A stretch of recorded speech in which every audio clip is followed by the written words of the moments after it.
Nerd Academy podcast is released weekly at 12 p.m. Eastern Standard Time, available on our website at www.thenerdacademypodcast.com and wherever you listen to podcasts. You can find the Nerd Academy podcast on Facebook, Twitter, Instagram, and YouTube. You can also help support the show by going to patreon.com/The Nerd Academy podcast, where every donation allows us to bring you more exciting content every week.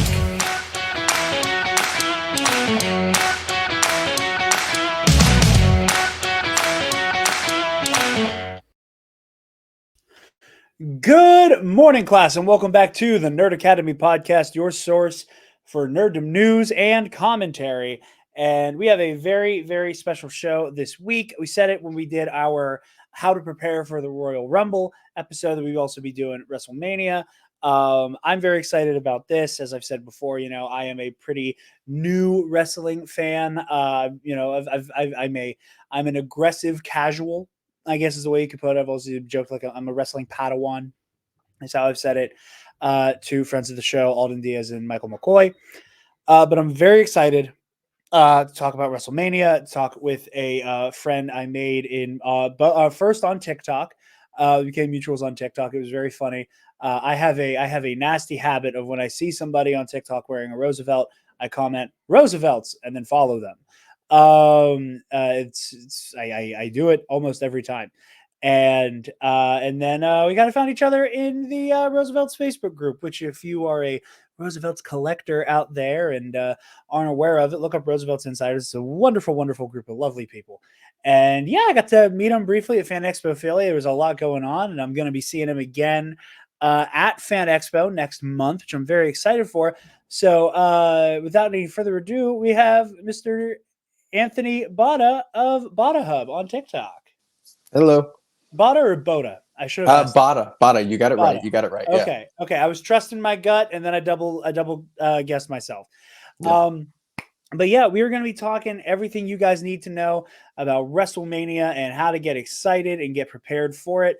But before that, a brief word from our lovely sponsors over at Sunday's Bloody Mary.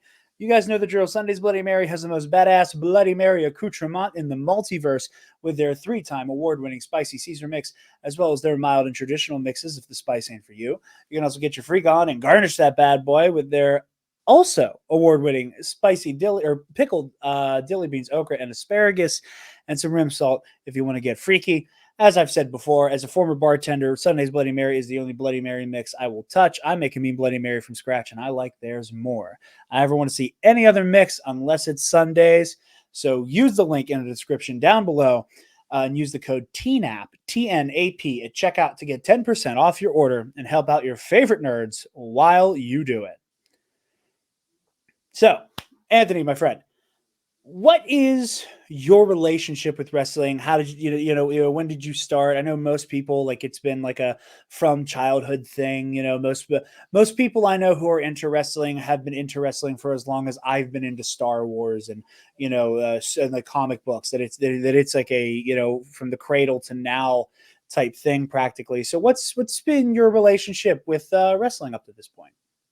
So my relationship with wrestling is just that, very much so from childhood. When I was younger, parents wouldn't let me watch it. And then eventually, after my dad passed, me and my brother started playing SmackDown versus Raw 2007 on the PSP. Great memories from that. Great game. They got to go back to that format. But yeah, so I just got into it. My dad actually used to help set up the arenas for ECW. Oh, wow, that's so incredible. that was really cool. So him and my mom, they always tell me a story. Or I should say, she always tells me a story of them at a holiday party, and they were talking with Paul Heyman. So I look very forward to hopefully someday chatting with Heyman about that and be like, hey, do you by any chance know him? Do you remember my dad or anything like that? But yeah, very much so from childhood, and I've come and gone throughout the years. Depending on what's going on with the product, if it's good, if it's not, if it's a storyline I care about, I'm totally invested. But yeah, I mean, that's pretty much it for me. I've been in it for a long time. Oh, that's beautiful. I knew a lot of people growing up who were like super into wrestling. I had a friend back in the day who like wore nothing but John Cena t-shirts. It was always something that fascinated me. And, for me, in many ways, and it's funny, in a very roundabout way, I did not start to, like, I was like, oh, wrestling is this interesting subculture that, like, I know nothing about. I don't think I'll ever be able to get into. Um, but I'm glad it exists for the people who love it. And then I fell in love with the movie Trivia Schmodown. May she rest in peace. Once, when that was a thing, and, you know, because their whole thing, for anybody who was unaware of the Schmodown back in its prime, back when it was still around, it was movie trivia with a pro wrestling twist. There were all these characters, there were all these, over the top, larger than life personalities, and, the nicknames and the jargon. And, that was when I first started hearing the term heel and face thrown around, that, I deduced by way of context clues. And if I remember correctly, Christian Harloff, the guy who ran it, he wrote for WWE for a little bit. And so, like, he came from that background, and, it very much, the jargon and that language kind of started to whittle its way into my mind. I was like, oh, okay, I'm getting kind of a feel for this. And then back in the day, the old network that we were all a part of, the gentleman who ran it, was very into AEW. He took me to see an AEW show that was done in Pittsburgh, that I had a wonderful time going to. And I was like, wow, this is so cool. And then again, it was something that I was like, in and out of, I was tangentially aware of it, because that, being with Due Back Discussion, now Project Louder, was that was the beginning of me constantly being surrounded by people who were invested in wrestling. Yeah. And I was always hearing about it by osmosis, and I was always fascinated by it. And there was a part of me that almost enjoyed hearing about it in the periphery more than living it, because there was something a little bit more mystical about hearing these tall tales of all of this, crazy brouhaha. And I once I became really good friends with Michael McCoy and Alden Diaz. Again, friends of the show, Ionized Bastards, Epic Confrontations, their own projects. There were nights where, like, hey, we're watching this event, this AEW event, this WWE event tonight. Anybody who wants to join us, you're more than welcome. And just every time that they'd put that little StreamYard link in our group chat to watch stuff, I'd hop right in, and I'd be watching along. And I just, it really started to get to me by osmosis. And now we're here. I got just enough into CM Punk for him to get fired from AEW. I was into Punk enough to be excited for his return to WWE, but not around him enough for, like, the kind of disappointing heartbreak of, like, oh, he kind of sold out, didn't he? I wasn't able to, I wasn't able to, like, feel like any of those big emotions other than, oh, cool, I get to see him do shit again. Yeah, exactly. Yep. Yeah. And, as anybody watching the video version of the show can tell, I then became infatuated with one Cody Rhodes. Yes. Who I think he is, he is my favorite wrestler, at least now. And, maybe it's a basic bitch pick. But when you're a kid, you start with the ones and I guess that's me right now. And maybe I'll have a more highbrow favorite wrestler down the road. But right now, I just need to see this motherfucker finish the story. Is where I'm at this point. It's got to happen. I can't imagine he doesn't finish the story and gets a third shot at this to build up the hype again. But we'll talk. We will definitely talk about that at some point. But yes, we are Cody crybabies, and we are loud and proud, baby. We are. So before jumping into, like, the like, explaining Cody, the story, the great lineage there, and all of those things involved, I guess a good place to start is what role, because it's kind of been a huge part of the virality that the WWE is seeing, maybe it's just because I'm watching it more closely now that I'm noticing it more. But I feel like the WWE is having a moment in the internet age it hasn't had before. Yeah. In terms of, like, it has become very ubiquitous in a way that I have not noticed in the in the internet age.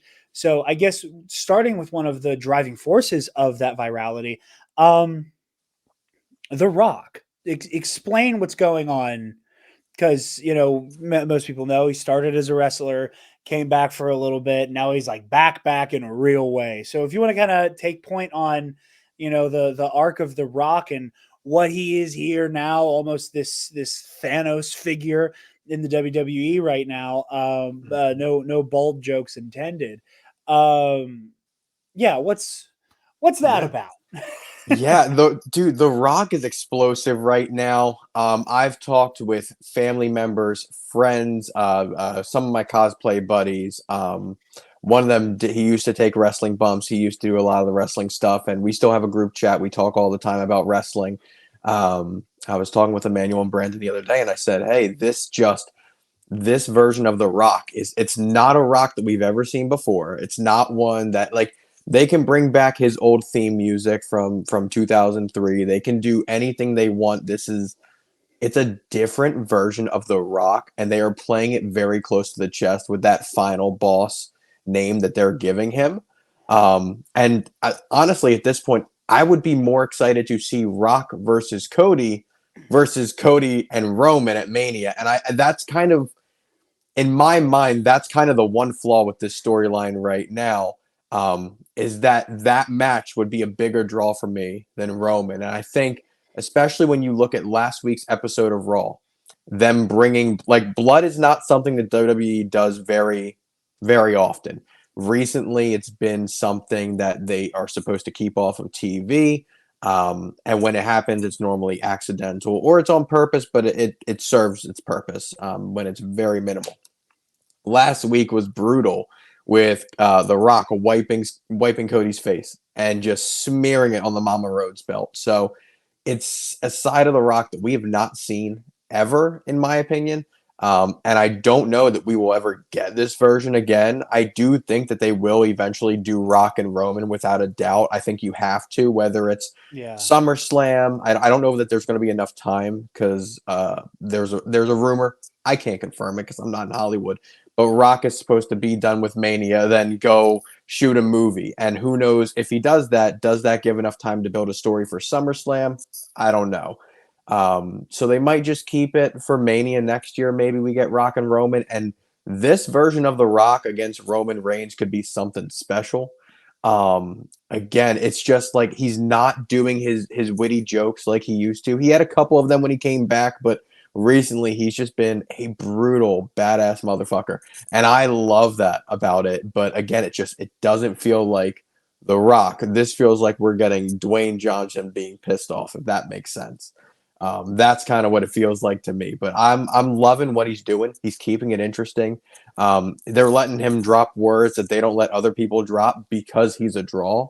And that does, in my mind at least, it raises the question: if other people were to use more vulgar language in their promos, would that get them, seen by more eyes? So there's a lot to discuss about The Rock, but I'm loving what he's doing right now. I'm loving every little bit of it. The promos, the fights, everything that he's doing is great. And I think this Saturday at Mania, we're going to see a side of The Rock we've never seen. And who knows what happens Sunday night with Roman versus Cody. I'm hyped to go to Sunday. I'm still looking for Saturday tickets. Might get them, might not. We'll see, because your boy doesn't want to go broke. But that's how I'm feeling about The Rock. It's good right now. Yeah, I mean, it's deeply fascinating too, because you have this person who, like, in The Rock, that again is somebody who has a kind of cursory outside understanding of all the stuff pre me really becoming aware and invested in the company and the stories being told, that there is this element that you have this guy who is, who had a heel era, but who was also, very much, was very much the face of the company, and Yeah. just had played this role of this um kind of hot shot. He was this hot shot who, like, knew his worth, knew how incredible he was, knew that he was this, legend while he was still doing it, and goes on to become one of the, most prolific actors of our age. And, I have my own opinions about The Rock and, the very silly, he can't lose a fight contracts that he has. Yeah. And I'm very curious to see how that interplays with his being in the WWE. But so again, like I always just kind of thought of The Rock as a wrestler as this, again, very showboaty hotshot. And he comes back and he develops into a straight up supervillain. Yeah. And that's the thing that I think is so fascinating is that, when you're thinking about like the archetypal wrestling heel, sure, there's some like megalomaniacal whatever in there, and there's this, there's this ego and there's this self-importance that's so crucial to that archetype. But like with The Rock, like he's not just he's not just an athlete and a performer who's up his own ass. Like he's a villain. Yes, he is a villain. Like he and the way that I talked about it, I think when we did the Royal Rumble one with Michael, that the super eye patch wolf video essay about like the unreality of professional wrestling. That if you haven't seen it, I highly recommend anybody watching or listening go check out. Talking about like the way that the fans were given the opportunity in many ways to almost create heel Roman. Yeah. That it's because of the vicious distaste that the fandom had for him, that it like retroactively made him a fantastic heel. And that there is a villainous streak to Roman in his in the power hunger and the almost mafioso, like I'm the dawn of this family, and if you transgress against me, or if you transgress against my family, it is all of us against all of you. It's a very fascinating thing, but like again, like it's not unheard of in the realm of wrestling. We're just there is a brutality, there's a viciousness, there is an unsportsmanlike, ungracious streak to this iteration of The Rock that just, it makes him sinister. And I think it's very fascinating because I think that on paper, you bring The Rock into the fold, especially right now because popular culture is so dominated by this weird relationship with nostalgia, right? That pendulum has swung in the directions of giving us incredible stories about our heroes returning, and it's had some stories that don't quite live up to the hype. It's in my opinion the difference between like a Force Awakens and the Flash.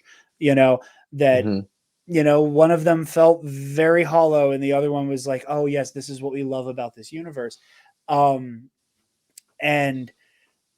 here it felt kind of odd. It felt like, obvious to, again, even a layman like me, you're bringing The Rock back. It's going to be showboaty Rock. It's going to be, like I left and now I'm like a multi-gajillionaire because like my movies whoop ass at the box office, except for Black Adam.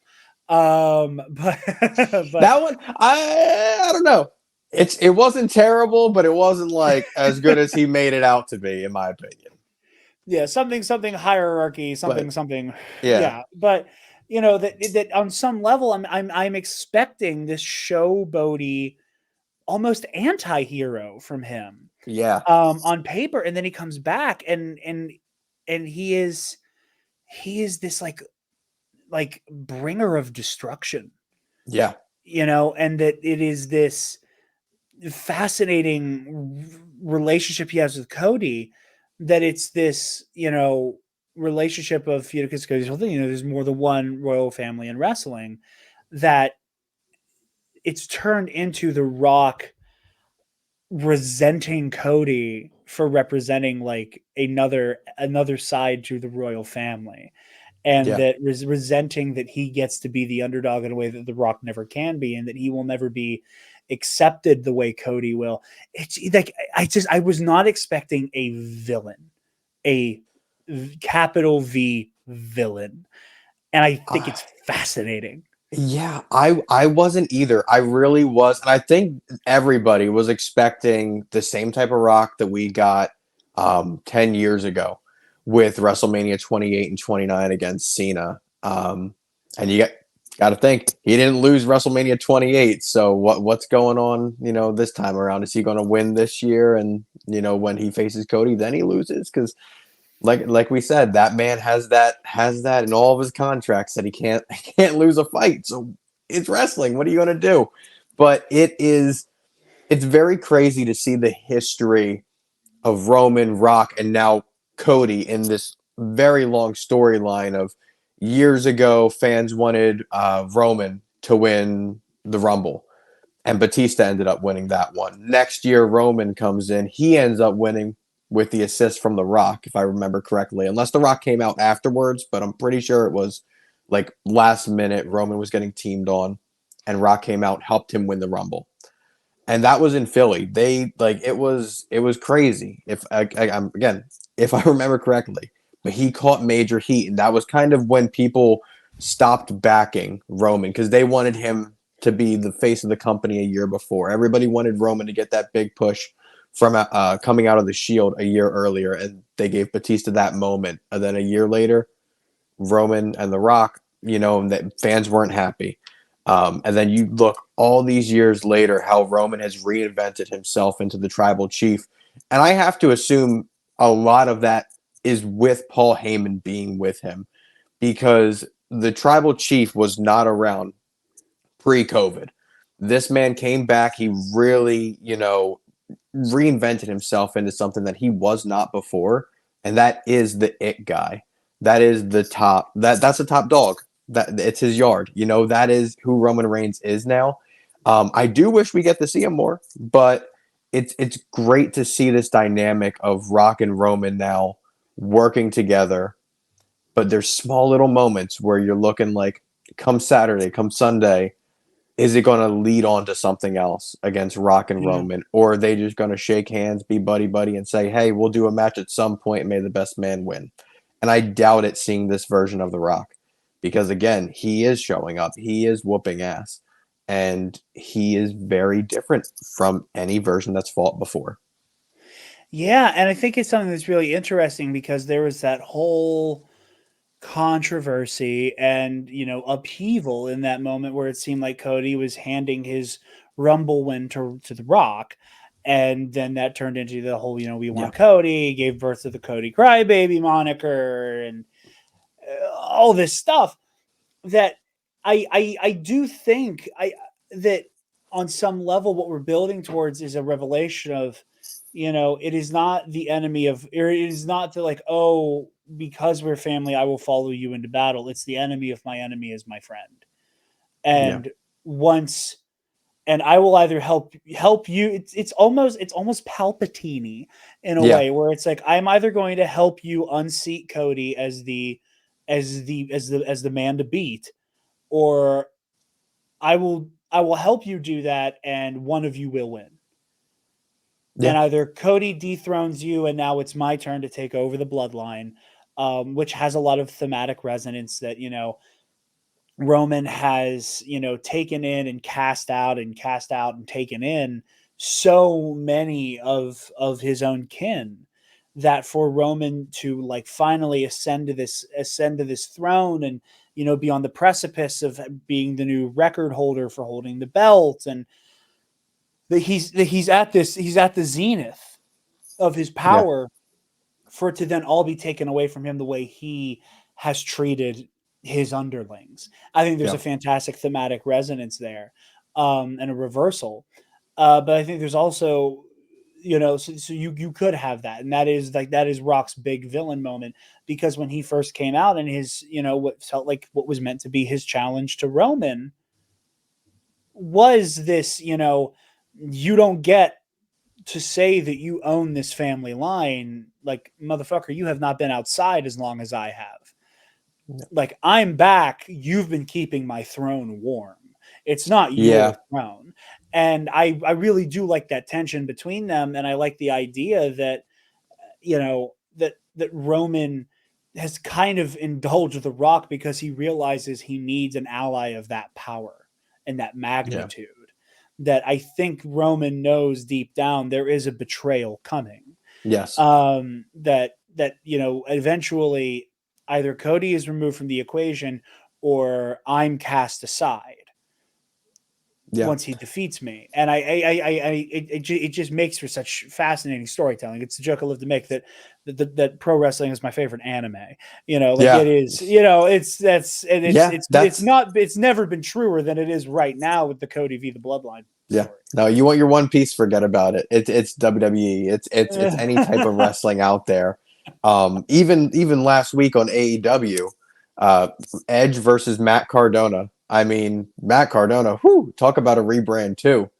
That man rebranded. But yeah, Yeah. dude, I get what you're saying with the throne, and that it's true. Like Rock and Roman, like these are two people where Rock, he became popular because of how witty he was on the mic, then having that charisma when he's performing as well. And you look at Roman, and I'll say it, his moveset is fairly limited right now, but with his work of being the tribal chief, it is again so much better than when he was the big dog walking around, and that's due to creative, but that's also due to him coming out of his shell and really becoming who he should be, what he can represent. And what honestly, I don't think many wrestling fans um, really recognized all that lineage of that family tree until Roman and the Usos started bringing it more to the forefront, so to speak. Like they started showing it every single week why they're out there, while they're doing their thing, and it's great. Everything with the bloodline has been great. I didn't think that they would be able to build up this much more hype since last year at Chamber and Mania, because you had that Sammy Uso heel, or not heel turn, Sammy Uso face turn on the bloodline at Rumble, and that was amazingly done. And then the All-Star match at Elimination Chamber against Sammy and Roman, perfect. And then Cody and Roman building up that story of Cody finally getting the belt. And I had buddies tell me Cody's losing at Mania last year, and he'll end up winning it in Philly. I'm like, there's no way, Roman wins and they go a whole nother year of that belt, not being defended at all the pay-per-views, not being on TV, because surely the networks want it, and surely they realize they need a change, and they did it, and they shocked it. And Heyman says it best in all the interviews. It's not the moment for Roman to lose. If he's still bringing in those numbers because people want to see the tribal chief against somebody else and see, is this when he's going to lose it? That's once they see that box office drop, that's when he might drop that belt. But as for this weekend, you never know. But that's how good of a job that whole family has done of building up their own brand of the tribal chief, of the day ones, of the final boss. Like they have reinvented everything, and they've done it so well. Absolutely. Well, we've been talking a lot about one side of this conflict. Um, the now to switch over to the story of the Cody Crybabies. Yeah. Our people. Um, Explain the story, because it is something that has become memed beyond like what it means to Cody. But I think a lot of people do have a cursory understanding of it. But like, what is at stake here for Cody Rhodes going into WrestleMania 40? I'll tell you what's at stake. Leaving his wrestling brand to go back home, baby. That's what's at stake for him here. He came back, and I remember all the rumors leading up to WrestleMania 38 of his return against Seth. And I had to go pick up my girlfriend from a bar that night. And I came back. I'm like, did I miss it? And my buddy's like, oh, you missed it. Cody came back. We rewinded it. We watched it together. A great match. And that's what Cody has continued to do. He has easily taken up face of the company. And so to not associate that face with a legitimate title would be a shame.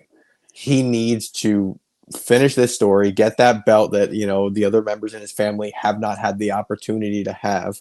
Whether it's Dusty, whether it's Dustin, Cody needs to be the one to finish the story. This is the guy that lost to Big Show at WrestleMania. And Big Show does not have a good WrestleMania record. So coming back all these years later, building up his own brand.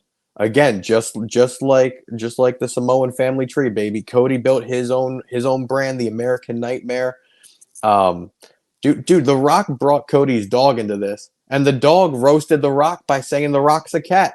This is a story that needs to be finished. And Cody comes Sunday. Hopefully he recognizes it, because if not, who knows where this is going to lead him next.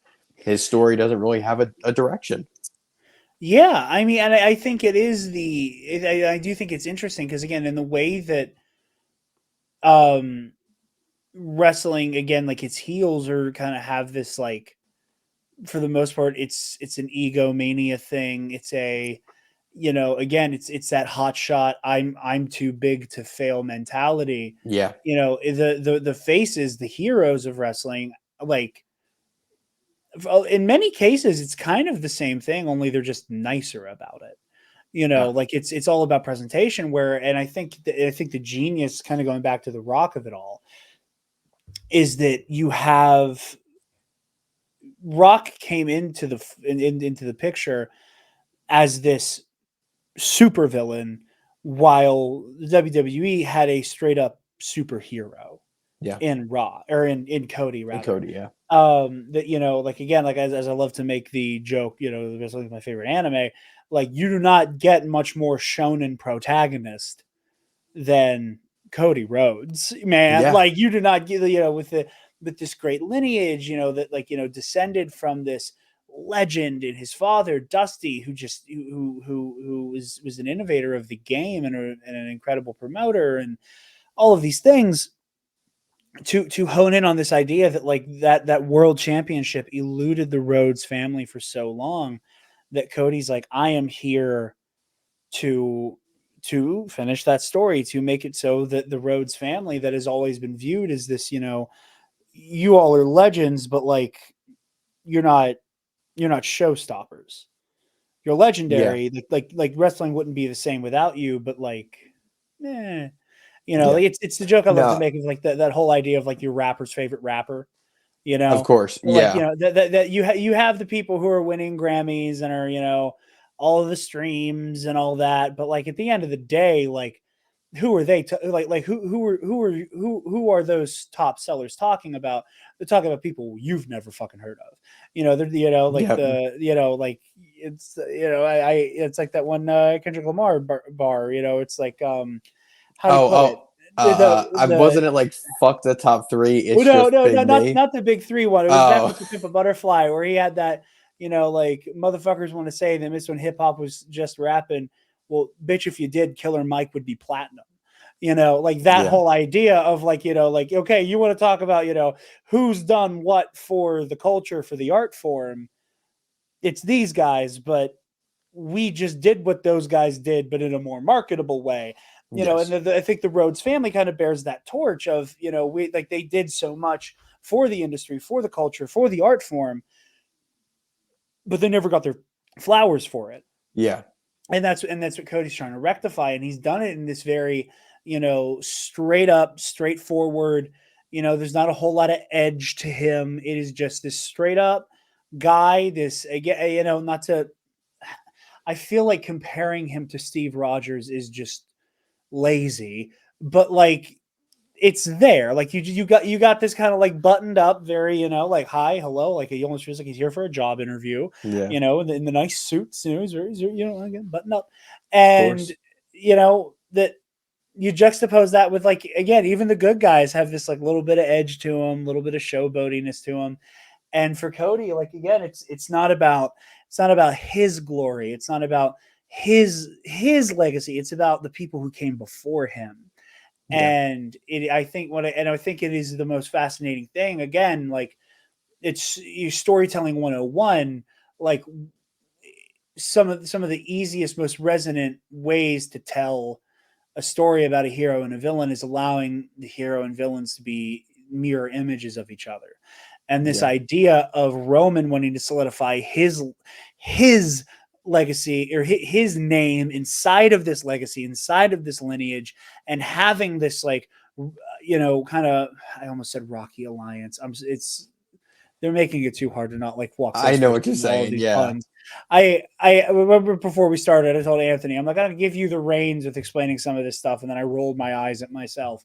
But he's just got a rocky alliance with Uncle Rock, and Yeah. like that it's because both of them want their face to be etched in stone because it's them, that this legacy ends with them, Yeah. that they are the terminus Yeah. of this bloodline, where for Cody it's all about what's come before. It's Yeah. all And about that, paying homage to it, and it's such a fascinating mirror image, and he yeah. plays it so well. And I love the fact that they have kept him in such a place of just having this level of nobility to him that I think really, really sells this character.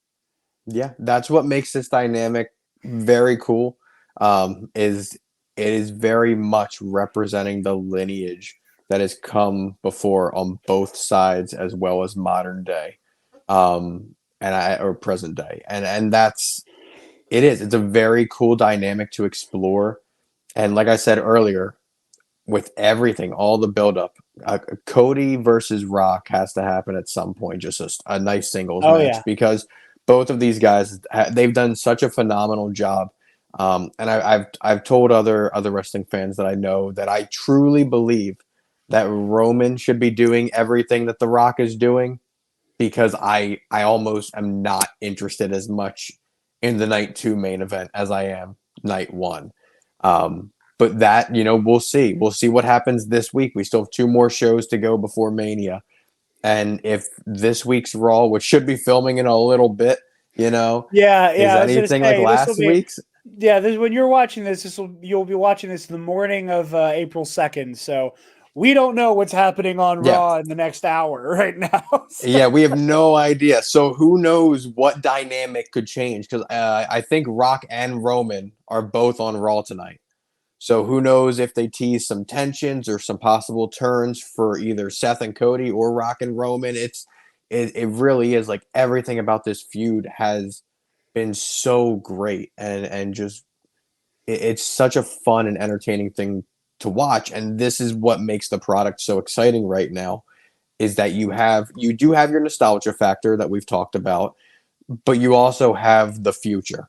And I think that's what it comes down to for this specific storyline is what is old and can be refurbished and what is new going forward. Yeah. Yeah, I think that is a good statement at large for, again, like the fascinating role nostalgia is playing in popular culture right now, is that I do think that the best iterations of that, your sequel trilogies, your Indiana Joneses, your Spider-Man No Way Homes, is that a lot of that plays into this idea of we're going to look towards the past for context to how to pave the way towards the future. And I think that is what the WWE is doing so well with this stuff, that even I, who like I was only excited about Cody because I liked watching him on AEW, because that's where I met him. Yeah. Is that seeing all of this now, like it excites me a great deal. And again, we are all here for Cody. We need to finish that story. Because I agree with you. Like, I think it was a very ballsy move to let him take the fall at last year's Mania. Going into this year, that now, like, I don't think you can do this a third time. Yeah. I really don't. I think it works very well if Cody. I think the story, once we have it in its totality, once the credits roll on Sunday, that it is framed as Cody had to come that far to taste it, to fail, to build himself truly into the Yeah. best version of himself as these other titans of the game deteriorate, Yeah. and lose their moral character along the way, because to them, their only chance in hell at protecting their place in, wrestling history is to kind of sell their soul, where Cody has reconstituted himself and fortified, his very forthright nature in the face of this like moral decay Yeah. that is the bloodline. No, I completely agree with that statement. It really is a comeback story. And again, I can't see them doing it a third time. I think it's so risky. Will they easily be able to build up that hype again? Yes, because there's no way you make him lose three times then. So they could easily build up that hype again if he does lose on Sunday. It would just really stink, especially if Roman isn't being on air every single week. Because I acknowledge my tribal chief, but I want him on weekly television. I want to see him, in matches on a regular basis.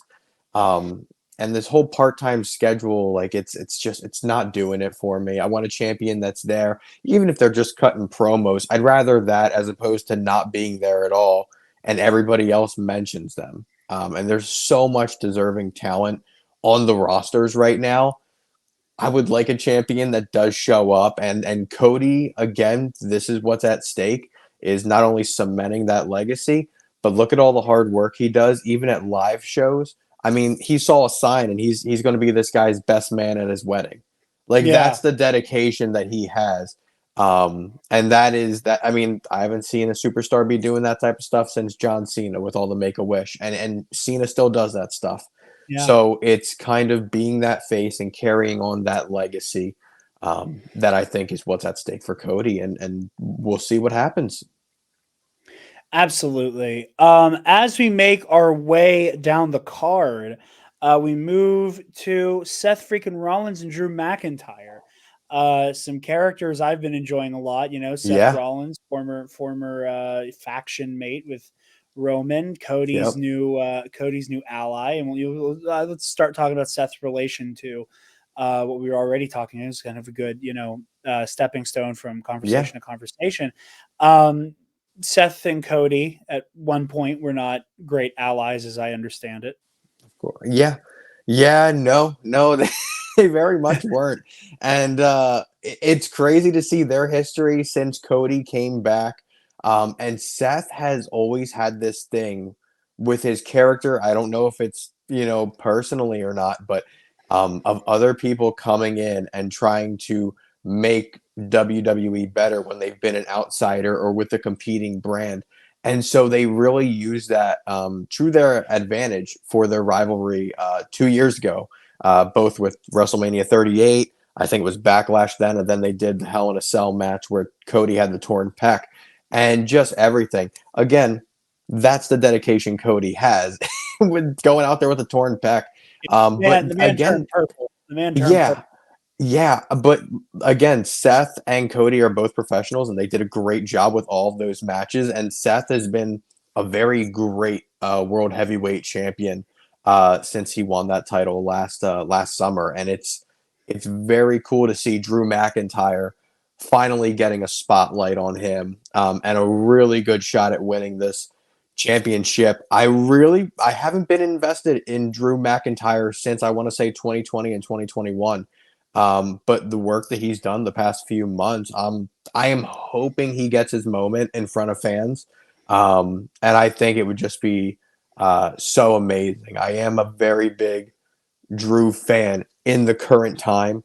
I think he's done a great job of building his internet presence. But also, I went to a SmackDown taping in Hershey, Pennsylvania. He had a dark match against Karrion Kross, and he didn't have to, but he spoke some very nice words about the late great Bray Wyatt. And so it was just very nice to hear him say those things. And so I've been in his corner ever since because I'm like, that's the type of man he is. And I think this match is going to be an absolute banger. I can't imagine it's not. Yeah, no, I'm excited for it. Again, I this is kind of coming back to talking about like the archetype of the wrestling heel. Like I think as we're talking about these kind of arch villains in the bloodline, that I think Drew kind of like that is your, and I kind of trying to like bring it back to like the layman here, like he is kind of that archetype where it is, he has this very inflated sense of his, value to the Yeah. show and his skill as a combatant. And as this, force of, again, and so, it gets so many of these right now, like there's so many amazing parallels that in Drew, you have this person who, like Cody, kind of had like lived in this middling place on rosters and, kind of is having his star rise. And it's like, no, like I demand to have my moment. Everybody else is getting theirs. I want mine because I'm the Yeah. best, and that there's this irreverence to him that I think is really cool that, because, he's going up against Seth, who, again, in terms of like the greater narrative and kind of like the main plot element here with Cody v. the Bloodline, that this idea that Seth was this up and comer in the Shield, this 3-man team made up of Roman and Seth and the wrestler currently known as John Moxley over at AEW. That that for him it's this element of, I helped create this monster, I have to come take it out. And that they are occupying 2 thrones separated by shows that he's like, I fought for mine, I earned mine, I rose to prominence alongside, again, this monster I helped create, and now he has to deal with the next person who's like who is demanding theirs. And I think that makes for a really interesting dynamic between them. And with McIntyre, you have this person who, like, again, with the return of CM Punk, that I think it's really interesting that you have somebody who can like be more Punk, as in like the cultural aesthetic, Yeah. than Punk, who is able to be more irreverent and more, I am him and I will continue to be him in the face of somebody who is who is the I'm him mentality on a genetic level with Yeah. CM Punk. But I think that's a fantastic and fascinating rivalry between them that I find deeply, deeply fascinating, and love that dynamic. Da, da, da, da. What do you got for me in terms of Rhea versus Becky? Because now we're in the range of like, I know very little and I would love for you to explain to me what the fuck is going on. I just see 2 of the top female performers going at it for a belt. That's what I see. I think it's going to be a great match. Becky really didn't get hers until she became the man. And then she got the main event with Ronda and Charlotte at WrestleMania 35, and since then I feel like it's been up for her. She held that title. She was Becky 2 belts for a while. And then, eventually only having 1 belt, and then relinquishing the 1 belt to Asuka, and she went and had her daughter, and it's been great. She's been kind of slowly getting back to where she was years ago. She had her big time Bex era. She went down to NXT just for a little bit, and it's been a roller coaster for Becky. And I think she kind of I firmly believe she will get that gold. I love me some mommy, but I'm a stand for the man, so to speak. But Rhea has done such an incredible job. I still remember when she came up and faced Charlotte. I think it was Charlotte won the Rumble that year, and she wanted to get the NXT championship from Rhea, and I believe she did so. But that was a great match. And then their match at Mania last year went on a little bit longer than it was originally intended to, because both of them they needed it, and they did a great job with it. I think that was one of the best matches. I think it was on night 1, and truthfully, I remember being so hyped up for that match. And it was great. It was a great match. And then they had the main event on after it. But it's truly been such a great year to be a Rhea Ripley fan and to be Rhea Ripley herself. gosh, where was she? There was a pay-per-view, and she was the poster child for it, of course. And so, they do the seats down near ringside, and so she put out a post. All the lucky fans get to sit on my face tonight, dude. She knows how to work the crowd, and so does Becky. So these two are they're titans of the industry, and this match is just going to prove how much they can still do in the ring, how much Becky can still do, and how much Rhea can do in her career that can last for years. It's insane what these two have built up. So I'm super hyped for it. Absolutely, I'm very excited. Rhea Ripley, she's just one hell of a showman. Yeah. She puts on a hell of a show. I think it's really funny with, and I've seen a lot of talk about, like, this is the end of the PG era, especially going into, you can get away with more on Netflix. Yeah. That, so The Rock is saying dirty words and we try our best not to draw blood. And meanwhile, Rhea's like, here is my ass, come sit on my face. Yeah. Rhea knows I what am she does, and topping the it's people. funny. I'm losing. I Yeah. turn my victims into bottoms. And it's like it is this like it's this like phantasmagoric circus erotica is like the only way I can describe it. And it is just it's just fascinating to Yeah. watch. She's such an incredible character. Yeah, and I And I think everybody kind of like knows that it's all fun and games. But she does a great job of like just getting a rise out of people, and that's what it's about at the end of the day is getting the crowd to pop. If the crowd's not cheering or booing you, you're doing something wrong. Yeah. So any reaction you can get is good, and she knows how to do it very good. Her work with Judgment Day is great. Her work with Dominic Mysterio is amazing. Those two have such a great dynamic together. And Dom's great too, and we'll get into him in a little bit too. But yeah, dude, this is great. This is great for Rhea and Becky.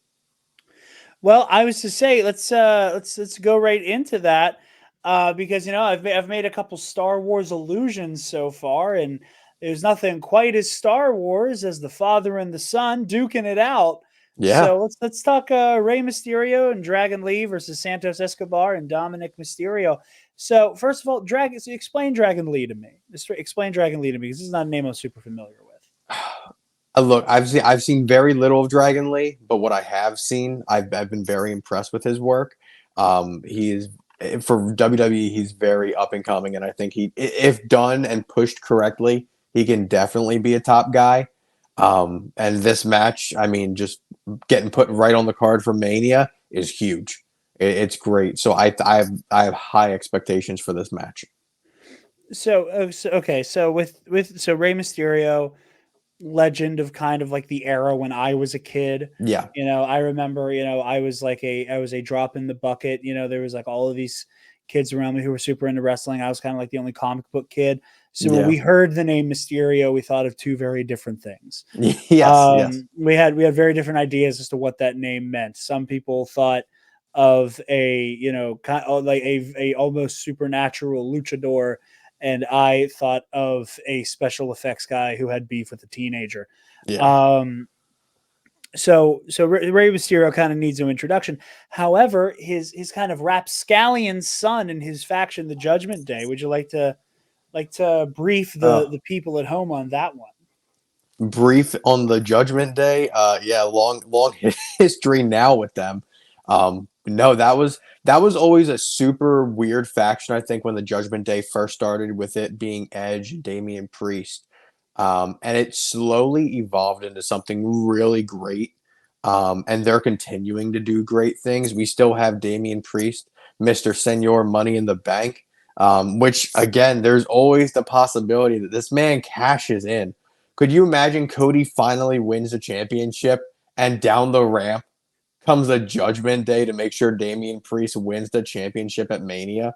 It would be insane. And the heat on the Judgment Day, biggest heels in the industry. It would be amazing. So I'm not counting Damian Priest out of the equation yet, but Yeah, then for the people at home who aren't as familiar, Money in the Bank, a similar function to the Royal Rumble. You yep. win that, you get this briefcase that you basically carry around with you until you cash it in for a championship title at any moment. That you Yeah. can basically be like, okay, and now I'm going to fight this guy. He could, like the ref could hit 3 tapping out Roman, and Damian Priest could be like, me time, and then get to go after Cody after he's spent everything he has to unseat Roman. So at any moment, Damian Priest could be like, no, actually, this belongs to me. Yep, exactly. And enter the fray whenever he likes. Gosh, and it could very well be the Judgment Day loses the titles, Rhea Ripley loses the titles. They need a title. So if Damian Priest comes out of nowhere and cashes in, that's the move. But so it was Damian Priest and Edge. Down the line, you get Finn Balor, you get Rhea Ripley, you get Dominic Mysterio. And these are still, like, Finn Balor's been doing this for years, and this man still has the charisma. And right now, when you look at him in his matches, man's just having a good time. He doesn't need a belt right now. He's doing great. I know they do have the belts, but they don't need it. Finn seems to be doing great stuff. Dominic is, without a doubt, the biggest heel in the wrestling industry in general. I mean, the crowds get so loud he can't even get a word out on the microphone when he's speaking. Back at Chamber, what was it, a month ago? They had to black out the screen. So if you go back and you watch the stream for Elimination Chamber, and you see the Judgment Day match, you're going to see a black screen, and that is because they had to black it out. All the Australian fans were flipping off Dominic Mysterio. This man is heat. So to see him at Mania again and another match against his father is going to be very fun. I actually look very much forward to the dynamic between him and Santos Escobar, because I think Santos has been doing such a great job over the past 6-7 months, I would say, since around August of last year. His work and you know what, honestly, no, I scratch that. I would say since Backlash last year, when they did Backlash in Puerto Rico, it was amazing seeing the LWO form up again, and Carlito's back, and Santos is a part. Zelina Vega is finally getting her due. So that whole group, they're building their own storyline with each other, and it's great. It's such a great dynamic to see, and to get the push, to get that Rey Mysterio rub, so to speak, of working with a legend. And he's somebody that I would say everybody in this matchup, Dragon Lee, Dom, his son, and Santos, I guarantee you they've all looked up to Rey at some point in their life, or in Dom's case, probably his entire life. Yeah. So it is very cool to see this dynamic play out and see all of these people with great talents finally getting a match on a Mania card that's going to be with one of the best to ever do it. It is very exciting, and I'm excited to get to experience the hype of Rey Mysterio. I said, I don't think we're going to go over all of these. I do want to kind of bring it home here in a second. I'm trying to see which ones we want to touch on briefly. Did we talk about Gunther and Sami Zayn yet? We didn't, but we could talk about it briefly. How are you feeling about it? I don't know what to make of Gunther. I think, again, this is your archetypal heel. Yeah. Again, with like your traditional, like, I am good and I have a gimmick that inherently makes the audience hate me. In his case, it's being European in an American show. Yep. Little light, anti-European sentiment there. Yeah. I don't know much on the Sami Zayn front, but I guess Gunther's doing his job because I don't know much about Sami Zayn, but I want to watch him get Gunther's teeth in. Yeah. No, I mean, Sammy sadly has been like kind of all over the place since winning at Mania last year, then eventually losing the titles to the Judgment Day. But yeah, he's been all over the place, and so it's so cool to finally see him again in another championship match, singles. But I don't see Gunther losing this match. I see him winning the title, keeping it until they go to Germany later this year for I think it's called Bash in Berlin. And then maybe I want to see Gable versus Gunther. I think at this point that's the match. And to have Gable eventually dethrone him. But if Gable does it in Germany, he's going to get heat. So I see Gunther winning it there too, and then eventually losing it down the line. But he's doing great work as a heel. He's always Oh getting a yeah, rise out of people, and he is very much a workhorse and deserving of that specific championship. So that's a matchup where I think it's almost predictable, but you never know. But I would say Gunther retains that championship for right now. excellent. So a couple things here at the end. There was the undisputed WWE Tag Team Championship 6-pack tag team ladder match, Yes. which feels like a word salad to say to the uninitiated. Mm-hmm. Um, so if I understand correctly, we do not know who all is participating in this, or do we know some of them? Because I have We not. we know some of them. I truthfully cannot remember all of them off the top of my head. I do believe there's been a rumor circulating that a very extreme tag team might be making a return to WWE for this match at Mania, and I doubt it, but they've done it before. But this is definitely ladder matches at Mania are always so much fun. And they don't do them the way they used to. And for them to have a 6-man tag team ladder match for the championships, it's going to be crazy to see. I do wish it was Judgment Day defending one title one night and then having the ladder match the next, because I can't stand unified championships. I think it's pointless. Like, they have both championships, but they're not defending both. You know what I'm saying? It's just Yeah. one. At this point, it's just one championship. They're just carrying around 4 belts. But yeah, no, that'll be a very entertaining one. I look forward to that one. Yeah. And then, and also just kind of hitting some of these. Actually, one that would like to spend a little bit more time on. We got Uso v Uso, Yeah. House Divided.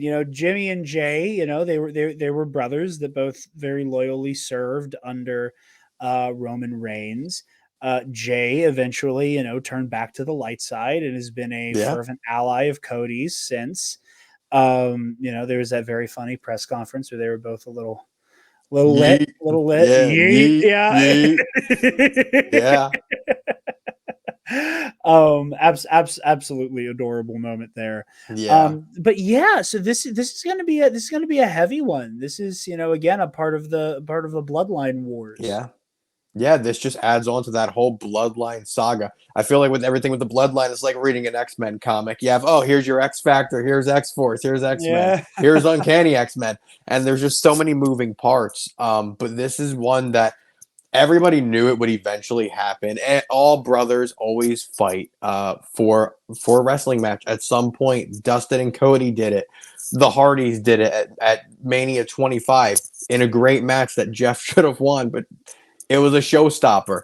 All these brothers have fought throughout the years, and so it's so cool to see these two get that opportunity. I actually think, gosh, I think they're only the third brother v brother match at Mania. I think it was Owen and Bret Hart, and I can't remember which WrestleMania that was.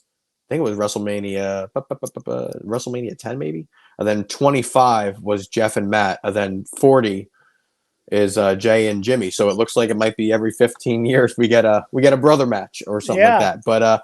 But it's super cool to see. And I mean, I think both these guys have done such great jobs with building their own dynamic. Even though Jimmy is still very much a part of the bloodline, he's becoming that comedic relief for the bloodline that they haven't had since Sami Zayn. And so it's super cool to see him take on that dynamic while still being serious in other moments, and to see Jay be taken as a serious talent by himself. And so this is something I think fans have wanted for years. I'm surprised it honestly took this long, but Yeah.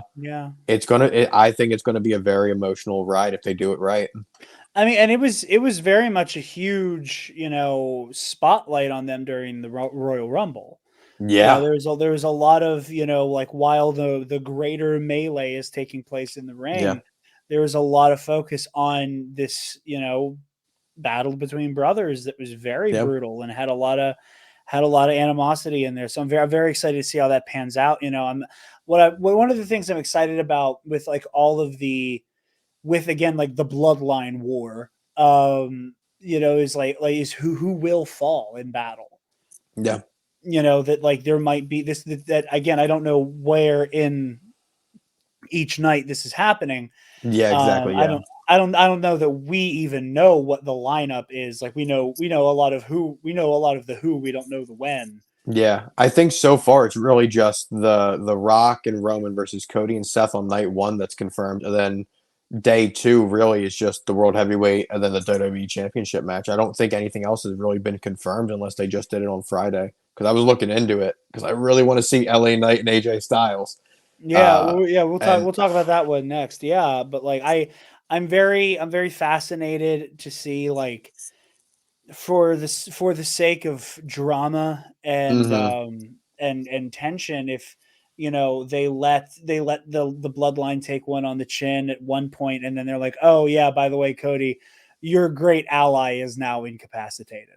yeah, Especially if Roman and Rock win that tag and it's bloodline rules, there's nothing saying that Cody can't also be like, okay guys, and let the posse roll in yeah, to level the playing field. That okay, now you're down a man. Like, you were already yep, kind of outnumbered by the bloodline, and now there's even less of you and more of yeah, yeah, you. yeah. That, So but there, all those matches are going to be amazing, and to see what I don't know what bloodline rules even mean, because we've seen yeah, bloodline rules apparently for the past however many years. So what specifically is it? Roman can have interference, but Cody can't. What are we talking about here? I don't know, man. I'm excited to see it. And then we're also going to get like a match between Logan Paul, Randy Orton, Kevin Owens, which is kind of the people Logan Paul is pissed off getting to gang up on him match. Yeah, yeah. That's nothing too crazy there. And then LA Knight versus AJ Styles. Yeah. And both of those matches are going to be great. Truthfully, I wish it was Logan versus Grayson Waller and Austin Theory. I think they could have built up a dynamic of Theory and Waller turning on each other and Logan Paul somehow being involved because they've done a couple bits together. But I don't think Kevin or Randy really need that belt. But Logan Paul, truthfully, I'm one of the wrestling fans that think he's done an amazing job. This man has really just taken to it, and he's very entertaining to watch. Oh my god, he's amazing in the ring. He's great on the mic. I say, I compared watching Logan Paul wrestle. It's like Yoda in the prequels. The way he Yeah, fights, like, he's yeah, incredibly yeah, acrobatic. Like yep, he becomes like he's damn near superhuman with his yeah, agility and how dexterous he is. yeah, He's very, very, very incredible athlete and a performer. But LA and AJ, yeah, you said this is one you're excited for, so I'll let yeah, you yeah. remind me about I'm it. just an LA Knight guy, man. That's it. I want him to get his due, and I think it's so cool to see both of these guys, um, especially having come from TNA in the past and working over there, and again being having different versions of yourself, so to speak, and in the roles that you play at separate companies and how you get pushed in different companies. So it's very cool to see LA Knight getting a moment at Mania that's truly worthy. I think this is a dream match, especially at AJ Styles' age and the shape that he's in now, too. He bulked up. That man juiced up. And so these are just going to be two. And LA Knight's a big dude, too. Both of them are just going to be duking it out, and I think with the athleticism of both of them, it should lead to some great moments. And I can't wait to be at the link, feeling the energy of the crowds. LA's coming out, everybody's chanting his name. He jumps on top of them ropes, suplexes off. Like, the energy is just going to be unmatched for that match. I think that's going to be the one match that will stand out uh, for ones that aren't like main event. You know? Yeah, yeah. Well, I am very excited. I know I will probably be watching night one with my aforementioned friends. Alden Diaz of Octo Radio and Anytime with Ken and Alden, and All Remaining Systems, Michael McCoy. I'll probably be watching it with them night one. And then I know I'm going to be kicking it with my co-host Kaysen at the Pittsburgh Tom's Watch Bar, partying it up, watching night two of Mania, where I will probably be a nuisance anytime the words Cody Rhodes are uttered. But we will be back next week to talk all about the outcomes of WrestleMania, which I'm very excited for. But in the meantime, Anthony, where can the lovely people find you and what you do, my fellow shirt culted friend? Oh, they can find me everywhere. They can find me in the Roosevelt's Insiders group on Facebook if they want. Hey, Hey, yo!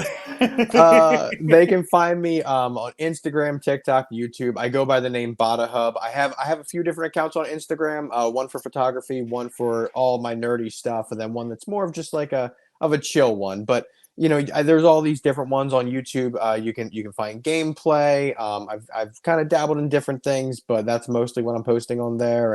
And TikTok is honestly probably where I'm the most active, just in terms of engagement as well, in covering different topics, talking about different things that I'm sure everybody watching this and listening to this are interested in, whether it's nerdy stuff like Marvel, Star Wars, DC, anime, or whether it's wrestling. You can find me talking about all that stuff on there. So it's just Lots of Botta good Hub. comic stuff. Lots of good Yeah, comic stuff over at Botta Hub. thank Yeah, you. no, Anthony's a swell guy. Like I said, I found them. I was like, ooh, Roosevelt's. I think it was not too long ago. It was either one of those like post your most viral video or like a this time whatever years ago. You sincerely got Red Chrome Boba Fett stuck in my head for like several days. Yeah, I'm the Red Chrome Boba Fett guy. It's funny. I still have people commenting today just the words Red Chrome Boba Fett on my videos. And if you don't know what it is, go on TikTok, look it up. You'll instantly know what it is. And then you'll be like, "Oh, damn, I got it out of my head and I got it back in again." Yeah, that was a sincere belly laugh from me every time. Just because there's one that isn't at one point, isn't there? There's like one point where you're like, oh, One something else, and then you get back into the flow. Yeah, what? Yeah, it was like, I dropped the box and now it's fucked up. A Red Chrome Boba Fett. It Yeah, was so that's stupid. it. It was so stupid. It is But that sincerely was funny. I was helping out a local comic shop. They sell Funkos. I was like, well, there's all these Red Chrome Boba Fetts at Target. How many do you guys want? He was like, how many is there? I'm like, oh, no, like 20. Clean them out. And so I cleaned them out, and I'm like, I'm not going to have 20 Red Chrome Boba Fetts and not make some form of content. All right, we'll do this. And that video, I've had it pinned to my profile because I was like, how is it not at 1 million views? And it just hit like 1 million views about a month or two ago. And I couldn't be happier that 1 million people have watched that video and been like, well, I wasted about 45 seconds of my life. All right, now I'm pulling it up. You got Now yeah. I'm Now pulling we it up. got to pull it up. Now Ooh. I have to see it. I have to Uh, see it. It's Hold funny, on, real quickly on the man. subject of Roosevelt's Insiders. Last year at Fan Expo, I was wearing my shirts and I'm with my buddies. And I can't remember his name, but somebody from the group came up to me and was like, Insider? I was like, hello, my fellow Insider. And so every time that we saw somebody with a shirt, I said, fellow Insider, and my friends bullied me for it. I was like, you guys don't get it. We're a cult, baby. We sticking together. That's what I tell people. Although the desktop version of TikTok is not cooperating with me, so just type in Red Chrome Boba Fett, you will find it. No, it's so funny. I always joke about like the Roosevelts. People are like, "Oh, you have so many of these shirts." I'm like, they're so comfortable, and like, I'm a bigger guy. I like to dress nicely. I don't want to just be like the big nerdy guy who only wears graphic tees. And Yeah. now I've turned into the big nerdy guy who only wears these fucking shirts. And That's what I am, man, dude. That's what I am at work. At my last job, I wasn't allowed to wear these, and now I'm allowed to wear Roosevelt. So every single day, it it's is a hell something of a different. conversation starter for sure. And It does. I'll talk like, oh yeah, and in the Facebook group, like, there's a Facebook group, and I'm like, listen, I was like, I am in a cult of body positive nerds who wear funky shirts, and it's just where I live. It's where I live. The insiders are wonderful people. Yeah. I know there's a handful of listeners. One of our $10 patrons, Ray Clausen, I know I shirt pilled them. I know he started, he got a handful of shirts, and I was like, I have an active tally Yeah. of people I have like brainwashed into wearing Roosevelts. That I joke. I'm like, one day I'm going to send some type of Yep. media package to Roosevelt's and be like, I have already made you. I think my going tally right now is over $2,000 in shirts I've gotten other people to buy. That's what I'm talking about, dude. It really is. And hey, they are quite comfortable. They are Yeah, very man. nice. It's all I wear. It's all I wear. It's all you see me on this show anymore. Yep. But yeah, Anthony, thank you so much for joining us. I hope to have you back on. As you said, you were going to be at night 2 for sure. I'm at least going night 2, man. I might be going to SmackDown, NXT, and Raw too. They have a 3-day package for like $80. You cannot beat that, bro. That's bananas. You get SmackDown with the Hall of Fame ceremony. You get to do NXT on Saturday before night 1 of Mania. Then you get to go to the Raw after Mania. And dude, hey, I'm just gonna throw it out there. I'm throwing shit at the wall, seeing if it sticks. Monday Night Raw, baby, next week. What if we see Maxwell Jacob Freeman show up? I'm just saying. That's the word on the street. That's the word on the street. Dude, if I see my boy MJF pull up, funny. Can I say a funny story real quick? Please do. So I want to shout out one of my buddies. He does cosplay, Ben's Right Brain on Instagram. He is the Buzz Lightyear guy from New York Comic Con last year. If you've seen pictures of a Buzz Lightyear guy, it's him. He was in a parking lot and he was having difficulty like putting the Buzz Lightyear suit on. He's not a wrestling guy. MJF walked up and actually helped him get the suit on.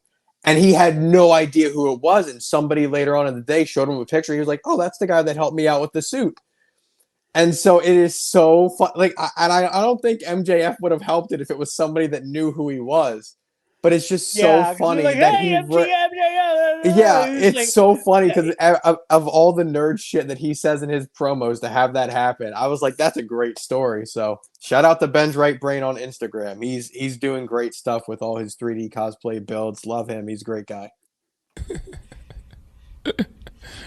Sensational. That's his word.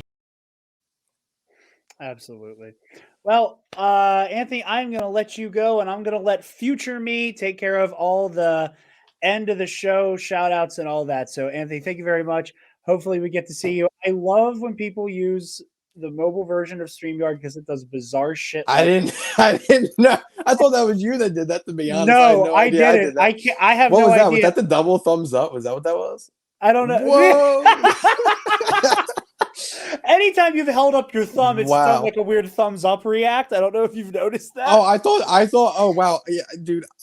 I didn't know that. That's funny. That's great. Yeah, you've done that. You gave a thumbs up earlier, then you were counting, and you started with your thumb, and it popped up. You know what? I saw it pop up. I did not know you could trigger. I saw it pop up over here, and I thought that was like one of those YouTube prompts where it's like the video. You know, I thought that's what it was.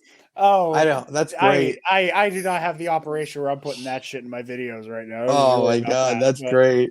So yeah. Anyway, I am now going to throw to future me to wrap up the show. And future Jarod here. Again, thank you to Anthony. Go check him out at Botta Hub on TikTok, especially. Wonderful guy, Red Chrome Boba Fett, Red Chrome Boba Fett, Red Chrome Boba Fett, and all that jazz. As I said before, we're going to be doing a WrestleMania talk back sometime next week, so tune in for that. Other plugs that I need to think of: Versus Series. Today, when you're seeing this, tonight evening at time of record, we will be dropping Darth Malgus versus Mace Windu. So stay tuned for that. On the Patreon $5 tier. Talk about that more in a minute. We're getting caught up on the Versus Series. Spencer and I are working on scheduling out, just knocking a bunch out. So again, thank you all for your patience because we suck.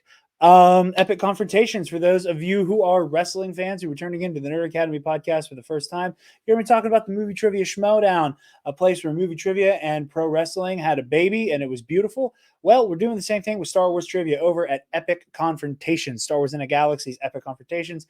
I have a match coming up with my co-host, Kason Breon, against the current #1 contender, Alden Diaz, and his teammate, Michael McCoy. It's the Jedi Lords versus Big Chungus, a rivalry that has existed nearly as long as this league has.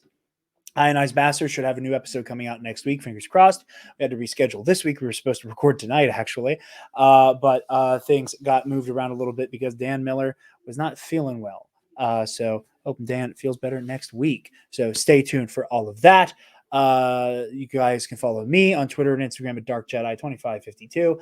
And you can find the Nerd Academy podcast on Facebook, Twitter, Instagram, TikTok, wherever you get podcasts, and on our website, thenerdacademypodcast.com, where if you want to get your hands on TNAP merch, you can go ahead and click that student store link. T-public.com. And if you're feeling generous, you can donate to our Patreon. Hey, give me $1. And if you chuck in $1 to us at the $10 tier, you get a shout out at the end of every episode, such as our lovely patrons, such as Keandre Lloyd, Colin Provolone. Sir. So good.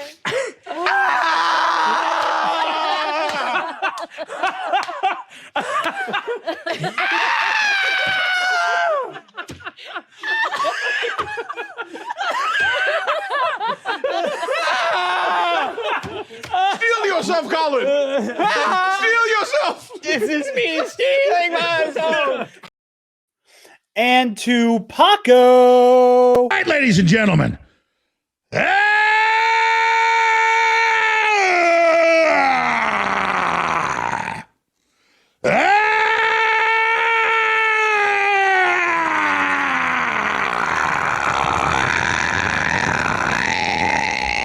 From the front lines of the information war.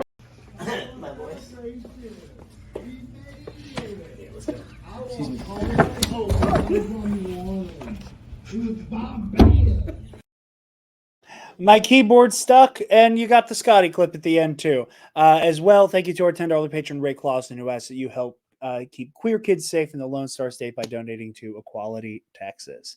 Thank you guys very much for watching. Like I said, we'll have more this week, talking about Bad Batch later this week. We've got lots coming down that pipeline, so stay tuned. Thank you all so very much for watching, and class dismissed. Stop! Move away from the cookie jar.